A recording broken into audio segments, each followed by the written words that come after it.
Hello दोस्तों, स्वागत है आपका अपना चैनल आर के स्टडी नर्सिंग पर। तो आज की वीडियो हम देखेंगे जो साइकोलॉजी होता है, यानी मनोविज्ञान जिसे हम लोग हिंदी में बोलते हैं। तो साइकोलॉजी क्या होता है, साइकोलॉजी का प्रवेश परिचय क्या होता है, साइकोलॉजी का क्षेत्र क्या होता है, जबकि साइकोलॉजी में नर्स की क्या भूमिका होती है, साइकोलॉजी के बारे में हम लोग सभी जानकारी देखेंगे। तो देखिए, सबसे पहले हम लोग चलते हैं साइकोलॉजी जो वर्ड है, ये जो साइकोलॉजी है, तो साइकोलॉजी किन किन वर्ड से मिलकर बना है। देखिए, साइकोलॉजी पहले साइको और लोगोस यानी दो वर्ड से मिलकर बनता है। कौन कौन सा? Psycho plus logos. तो बोला साइको प्लस लोगोस यानी साइको का मतलब क्या हुआ? साइको का मतलब आत्मा हो गया, लोगस का मतलब विज्ञान, यानी दोनों मिलाकर क्या हुआ? साइकोलॉजी। डेट मीन्स आत्मा का विज्ञान। किसका विज्ञान? तो आत्मा का विज्ञान, यानी जिसे हम लोग क्या बोलते हैं? मनोविज्ञान। यानी मनो को मतलब ये नहीं बोला कि मानव का ही विज्ञान, केवल मनुष्य का विज्ञान। उसके अंदर मनो बोल रहा है, यानी प्राणी का विज्ञान, आत्मा का विज्ञान। तो साइकोलॉजी का अगर हम लोग तोड़ते हैं तो साइको प्लस लोगस, साइको प्लस लोगस, तो जिसे हम लोग क्या बोलते हैं? साइकोलॉजी, यानी आत्मा का विज्ञान। तो यहाँ पर साइको हो गया, यहाँ पर लोगस हो गया। देखिए, अब यहाँ पर यह एक यूनानी ग्रीक शब्द है, यानी ये जो यूनानी जो ये साइकोलॉजी शब्द है, तो ये कौन सा शब्द है? तो ये शब्द है यूनानी, यानी इसे इंग्लिश में क्या बोलते हैं? तो ग्रीक शब्द। कौन सा शब्द है भैया? तो ग्रीक शब्द है। तो देखिए, साइकोलॉजी के हम लोग तोड़कर समझ गए कि साइको प्लस लोगस से मिलकर बना है, यानी आत्मा प्लस ज्ञान, यानी आत्मा का विज्ञान, यानी किसी भी आत्मा के बारे में जानकारी अध्ययन करना। यानी बोल रहे हैं कि मनोविज्ञान, यानी मानव, मानव हो गया, या किसी प्राणी के बारे में अध्ययन करना, उसके बारे में जानना, उससे हम लोग क्या बोलते हैं? मनोविज्ञान या आत्मविज्ञान या साइकोलॉजी। क्या बोलते हैं? तो साइकोलॉजी। तो यहाँ पे हम देखेंगे साइकोलॉजी जो वर्ड है, तो, तो ये जो है रुडोल्फ गोकल, इसने वर्ड का प्रयोग सबसे पहले किया था। ये बोले कि मनोविज्ञान शब्द का प्रयोग सर्वप्रथम रुडोल्फ गोकल ने 1590 में किया था। जो ये रुडोल्फ गोकल आप लोग को दिख रहे हैं, तो इसने मनोविज्ञान का सर्वप्रथम शब्द का प्रयोग किया था। कब? 1590 में। क्या नाम है इनका? रुडोल्फ गोकल। इनका देखिए जन्म कब हुआ? तो 1547 में इनका जन्म हुआ था, जबकि देहांत यानी मृत्यु हो गया 1628 में, यानी 1 मार्च 1547 में बोल रहा है, एवं 8 जून 1628 ईस्वी में। तो ये देखिए, ये हम लोग का रुडोल्फ गोकल हो गए। ये इतने पहले गए हैं, तो इनकी तस्वीरें, अच्छी तस्वीरें मिलना बहुत मुश्किल है, इसलिए पहले के लोगों के इसी प्रकार की तस्वीरें मिल सकती है। तो ये देखिए, इतना से हम समझ सकते हैं कि साइकोलॉजी के शब्द का सबसे पहले प्रयोग रुडोल्फ गोकल ने किए थे 1590 में। कब किए थे भैया? तो 1590 में किए थे, 1590 में किए, जबकि जन्म इनका 1547 में हुआ था, एवं 8 जून 1628 में इनका मृत्यु हो गया। तो आप काउंट कर सकते हैं कितना वर्ष ये अपने जीवन यापन किए। चलिए आगे देखते हैं। वीडियो स्किप मत कीजिए, वीडियो के अंत तक बने रहिए, आपको अच्छे से समझाते हैं।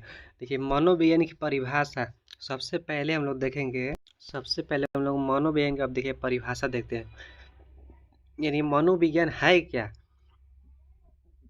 तो देखिए, वहाँ पे बोल रहे हैं कि मनोविज्ञान मानव और अन्य जानवरों की मानसिक प्रक्रियाओं, व्यवहार और भावनाओं का वैज्ञानिक अध्ययन है। यानी बोल रहे हैं कि जितने भी मानव हो गए, जानवर हो गए, प्राणी हो गए, यानी जितने भी जीव जंतु हैं जिसमें मतलब जीव है, यानी जिसे लोग बोलते हैं जान है, जिसे, तो जिसमें भी जीव जंतु हैं, तो एवं प्राणी व मनुष्य, तो उन लोगों की प्रक्रियाओं का एक प्रकार से व्यवहार का अध्ययन है। मतलब ये मनुष्य हो गया, अब मनुष्य के माइंडली के अंदर, यानी मानसिकता, अब किस प्रकार का व्यवहार करता है, इसके भावना, इसके बारे में जानने की कोशिश करना है। अगर इसके बारे में हम जानते हैं, कि मनुष्य के बारे में जानते हैं कि ये यानी इसके बारे में अगर हम अध्ययन करते हैं कि ये कैसा व्यक्ति है, कैसा इसका आचरण है, वह कैसा इसका प्रतीत है, अगर इसके बारे में हम जानने की कोशिश करते हैं तो इसे हम लोग क्या बोलते हैं, मनोविज्ञान। यानी एक दूसरे के बारे में जानना, जैसे हम बोल सकते हैं एक दूसरे के बारे में जानना, उसके बारे में अंदर लीन होकर उसके भावनाओं को समझना, उसके अध्ययन को समझना, और उसके यहाँ पर जितने भी मानव हो गए, तो उस मानव हो गए, जो जीव जंतु हो गए, प्राणी हो गए, यानी जो भी जीव हैं संसार में, उसके बारे में जानना यानी अध्ययन करना, उसके अंदर की बातों को जानना, उसके भावनाओं को समझना, उसके व्यवहार को समझना, उसको अध्ययन करना यानी उसके बारे में जानना, उसे हम लोग क्या बोलते हैं, मनोविज्ञान। तो मनोविज्ञान की परिभाषा हम लोग समझ गए। देखिए यहाँ पे हम देखेंगे मनोविज्ञान का क्षेत्र।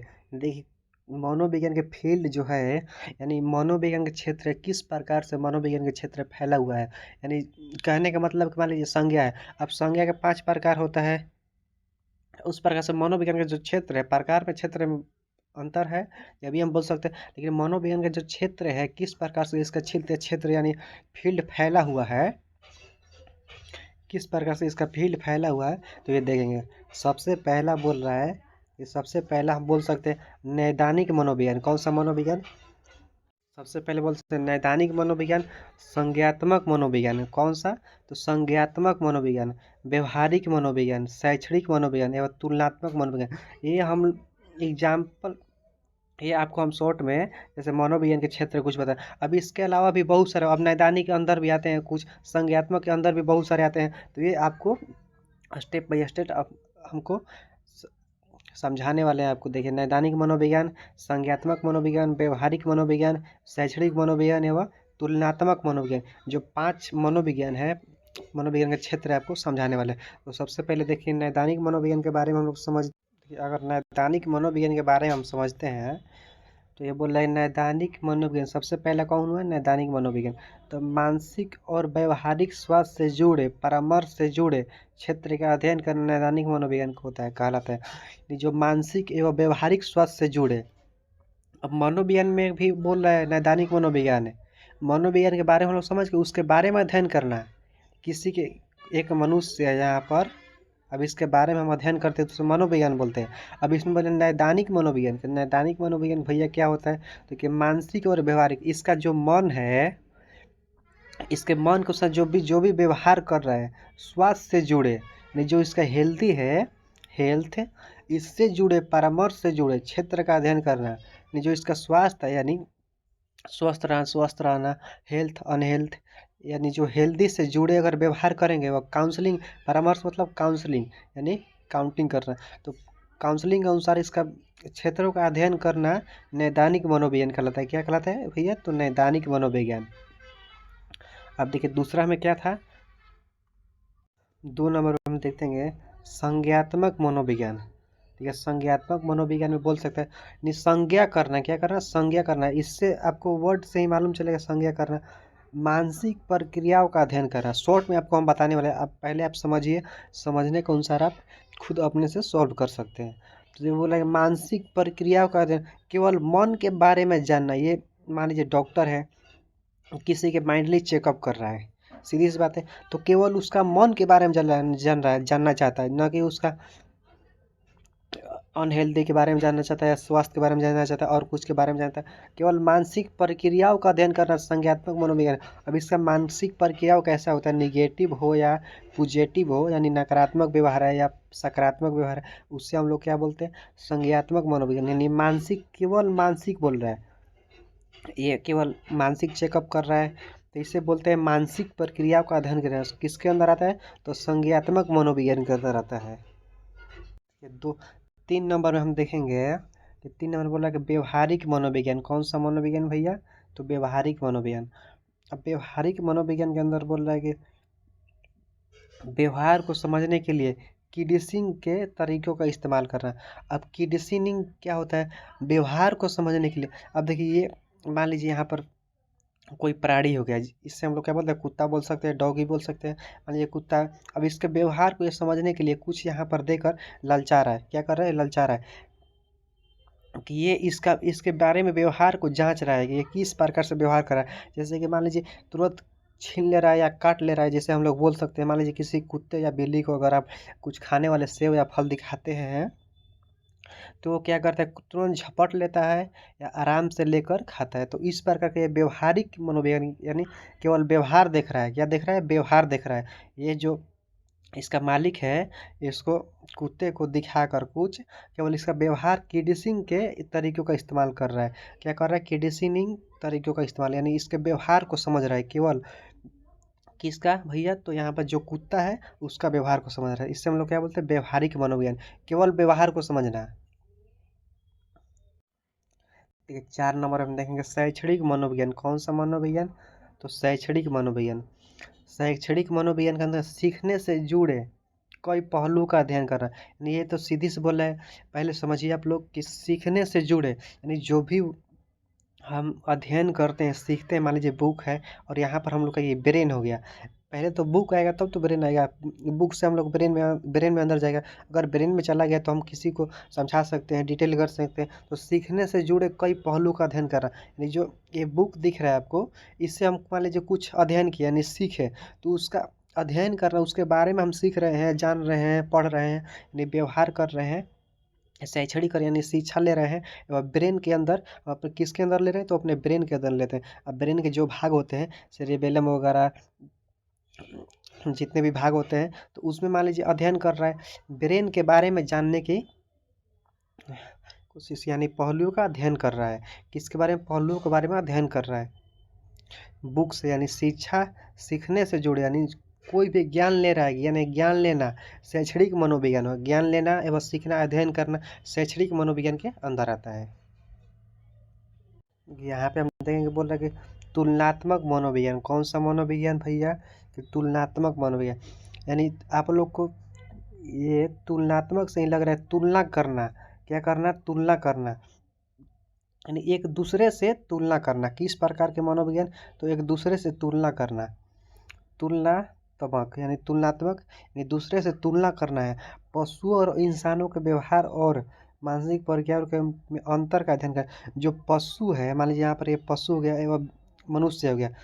अब ये दोनों के व्यवहार को हम जांच करते हैं, यानी पशु के व्यवहार के बारे में अध्ययन करेंगे एवं ये जो महिला है तो इसके बारे में हम लोग ज्ञान के अध्ययन करेंगे। तो ये दोनों के ज्ञान के बारे में अध्ययन करेंगे, इसके बारे में जानने की कोशिश करेंगे, डॉगी के बारे में एवं गर्ल के बारे में। तो दोनों के बारे में अगर हम जानेंगे तो उसके व्यवहार में हम तुलना कर सकते हैं कि डॉगी का व्यवहार ऐसा था जबकि लड़की का व्यवहार ऐसा था। इस प्रकार अगर अध्ययन करेंगे तो उससे हम लोग क्या बोलते हैं? तुलनात्मक मनोविज्ञान। क्या बोलते हैं? तो तुलनात्मक मनोविज्ञान। देखिए यहाँ पे हम देखने वाले हैं कि नर्स के लिए मनोविज्ञान का महत्व। जो देखिए हॉस्पिटल में नर्स होता है, तो नर्स जो होता है, नर्स को मनोविज्ञान के महत्व समझना है। यानी नर्स का मनोविज्ञान में क्या काम है, उसका क्या महत्व है, इम्पोर्टेंस क्या है। तो देखिए सबसे पहले बोल रहा है कि 1 नंबर पे हम देख सकते हैं कि यहाँ पे बोल रहा है 1 नंबर पे, मनोविज्ञान में नर्स को मरीज को व्यवहार और बातचीत करने का तरीका समझने में मदद करती है। मान लीजिए मनोविज्ञान जो है ये भी इससे बातें करने की तरीका समझ सकती है। क्या समझ सकते हैं? यानी बात जो मनोविज्ञान का अब इसके बारे में अध्ययन की, इसके बारे में जानने की कोशिश की, तो इससे बातचीत करने में मदद मिलती है। क्या मिलती है? मदद मिलती है, यानी समझने में व बातचीत करने में मदद मिलती है। एक दूसरे के बारे में एक नर्स एक पेशेंट के बारे में वो समझने के तरीका की, बातचीत करने के तरीके में मदद मिलती है। पहला स्टेप समझ गए हम लोग। दूसरा स्टेप में देखिए, दूसरा हम बोल रहे हैं कि मनोविज्ञान में नर्स के रोगी के साथ बेहतर संबंध बनाने में मदद मिलती है। यानी जो नर्स एवं मनोविज्ञान के अंदर बोल रहे हैं, नर्स एवं पेशेंट के बेहतर संबंध यानी आपस में एक अच्छा रिलेशन बनाने के लिए संबंध मिलती है। यानी अगर मान लीजिए इसका व्यवहार, नर्स का व्यवहार अगर अच्छा हो, पेशेंट के व्यवहार अगर अच्छा हो, तो ये व्यवहार के कारण ये आपस में रिलेशन बनाने में मदद मिलती है। यानी आपस में कॉन्टेक्ट बनाती है। यानी किस प्रकार का कॉन्टेक्ट? तो भैया पॉजिटिव कॉन्टेक्ट, यानी नर्सों के लिए महत्व के अनुसार हम देखेंगे। अब देखिए 3 नंबर में हम देखते हैं कि 3 नंबर में बोल रहा है कि इसको ग्रीन कर लेते हैं, नहीं पिंक कर लेते हैं। देखिए मनोविज्ञान से नर्स के रोगियों की मनोवैज्ञानिक जरूरतों का पता लगाने में मदद मिलता है। अब ये बोल रहा है कि जो रोगी होती है यानी पेशेंट, अब वो नर्स मनोविज्ञान क्या करती है, इसके ज़रूरत को पता लगाने, यानी इसको क्या ज़रूरत चाहिए। मान लीजिए अनकॉन्शियस पेशेंट है, तो उसको क्या चीज़ की ज़रूरत चाहिए, उसकी पता लगाने में मदद मिलती है, यानी किसी चीज़ की ज़रूरत को पूरा करने में मदद करती है। कौन सा नर्स, रोगी के बारे में। यानी मान लीजिए पेशेंट को क्या चाहिए, क्या नहीं चाहिए, किस प्रकार की उसको ज़रूरत है, यानी किस प्रकार के नीड चाहिए, यानी नीड एवं सेफ्टी चाहिए या क्या चाहिए, उसको समझने में मदद मिलती है। किसको, नर्स को। किसके प्रति, तो रोगी के प्रति। अब देखिए, अब अंतिम हम समझते हैं कि बोल रहे कि मनोविज्ञान में नर्स को, इसको कट कर लेते हैं, अंत में बोलेगा मनोविज्ञान में नर्स को रोगी के लिए विचारों में बदलने में मदद मिलती है। यानी जो रोगी की विचार होती है वो नर्स के द्वारा बदलने में मदद मिलती है। मान लीजिए मरीज बोल रहा है कि हम इंजेक्शन नहीं ले सकते। मान लीजिए मरीज, उसको फोबिया वगैरह हुआ है। फोबिया मतलब एक रोग होता है, जैसे जैसे डर लगता है, उससे हम लोग बोलते हैं फोबिया। कुछ भी चीज़ से डर लगता है, मान लीजिए एयर से डर लगता है, हवा से, पानी से डर लगता है। मान लीजिए पेशेंट को पानी से डर लग रहा है, अगर पानी इसको बाथ के लिए नहीं, जो बेड बाथ होता है वगैरह, अब उसके लिए इसको पानी की ज़रूरत है, तो इसको पानी से डर है, जिसे हम लोग क्या बोलते हैं, वाटर फोबिया। जैसे मान ली वाटर फोबिया के अंदर आया तो विचारों को बदलने में मदद, यानी इसके मनोवैज्ञानिक समझ कर इसको विचार को नर्स क्या करती है, मरीज की विचार बदल देती है। यानी बोलती है कि या आपको पानी की ज़रूरत है या नीडल की ज़रूरत है, यानी इंजेक्शन की ज़रूरत है, आपको इंजेक्शन लेना पड़ेगा। तो जबकि जबकि पेशेंट बोलती है, रोगी, कि हमको नहीं लेना इंजेक्शन। यो तो ये नर्स मनोवैज्ञानिक की सहायता से उसको इंजेक्शन दिलाने में मदद मिलती है, उसके विचार बदल देती है। मान लीजिए हमारा मन कर रहा है कि हम इंजेक्शन नहीं लेंगे, जबकि हमारे ऊपर जो नर्स है वो मनोवैज्ञानिक की सहायता से, यानी समझा बुझा कर, अध्ययन करके, हमारे ब्रेन को अध्ययन करके, मानसिकता को अध्ययन करके वो हमारे विचार बदल देगी। तो हम क्या बोलेंगे, हमें इंजेक्शन चाहिए। तो चलिए, थैंक यू फॉर वॉचिंग। आज की वीडियो में आप लोग को स्वागत है। वीडियो को सब्सक्राइब कीजिए।